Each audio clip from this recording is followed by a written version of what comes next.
ಪಶ್ಚಿಮ ಬಂಗಾಳದಲ್ಲಿ ಭರ್ಜರಿ ಗೆಲುವಿನತ್ತ ಬಿಜೆಪಿ ಮುನ್ನುಗ್ಗುತ್ತಾ ಇದೆ. ಬರೋಬ್ಬರಿ 187 ಕ್ಷೇತ್ರ, ಮ್ಯಾಜಿಕ್ ನಂಬರ್ 148 ಇಲ್ಲಿ ಬೇಕಾಗಿರುವುದು. 98 ಕ್ಷೇತ್ರಗಳಲ್ಲಿ ಮಾತ್ರ ಮುನ್ನಡೆ ಕಾಯ್ದುಕೊಂಡಿದೆ ಟಿಎಂಸಿ. ಬಹಳ ದೊಡ್ಡ ಹೊಡೆತಾರೆ ಇದು ಮಮತಾ ಬ್ಯಾನರ್ಜಿ ಅವರಿಗೆ.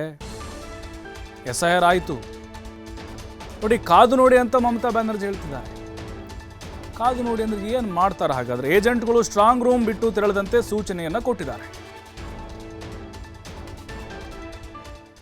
নমস্কার জানিয়ে বলছি, প্লিজ দয়া করে কেউ কাউন্টিং এজেন্টরা এবং প্রার্থী ক্যান্ডিডেটরা তারা ভোটিং এলাকা ছেড়ে আসবেন না।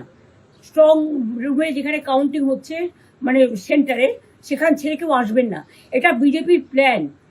প্রথম 2-3 রাউন্ডে আমি কালকে থেকেই বলছি যে ওদেরগুলো আগে দেখাবে, আমাদেরগুলো পরে দেখাবে। এবং অনেক জায়গায় 2-3 রাউন্ড কাউন্টিং করার পরে প্রায় 100টা জায়গায় কাউন্টিং বন্ধ করে রেখে দিয়েছে। এবং কল্যাণীতে ধরা পড়েছে 7টা মেশিন যেখানে কোনো মিল নেই। এটা টোটাল ফোর্স, পুলিশ সেন্ট্রাল ফোর্সকে দিয়ে চারিদিকে তৃণমূল কংগ্রেসের উপর অত্যাচার করছে, অফিস ভাঙছে, জোর করে দখল করছে। এসআইআর নামে আপনারা দেখেছেন ভোট লুট করেছে যাতে যে সিটগুলো জিততে পারে।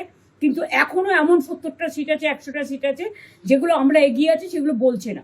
টোটালটাই মিথ্যে নিউজ খাওয়াচ্ছে। আগে ডিআইসিও এই খবরগুলো দিত, কিন্তু তাকে কালকে চেঞ্জ করে দেওয়া হয়েছে। টোটালটাই ইলেকশন কমিশন নিজের ইচ্ছে মতো খেলছে এবং সাথে কেন্দ্রীয় বাহিনীকে নিয়ে। এবং আমাদের পুলিশরা টোটাল মাথা নত করে কেন্দ্রীয় বাহিনীর আন্ডারে কাজ করছে। সুতরাং আমি সব আমাদের কাউন্টিং এজেন্টদের, আমাদের সমস্ত পার্টির কর্মীদের বলবো, অত মন খারাপ করার কারণ নেই। আমি বলেছিলাম সূর্যাস্তের পরে আপনারা জিতবেন। 3 রাউন্ড 4 রাউন্ড কাউন্ট হলেও এটা 14 রাউন্ড থেকে 18 রাউন্ড কাউন্ট হয়, তখন আপনারা জিতবেন। Wait and see, watch. আমরা সবাই আপনাদের সাথে আছি, আপনারা কেউ ভয় পাবেন না, নিশ্চিন্তে থাকুন। আবার বাঘের বাচ্চার মতো লড়াই করে যাব। সবাইকে নমস্কার জানিয়ে বলছি, প্লিজ দয়া করে কেউ কাউন্টিং এজেন্টরা এবং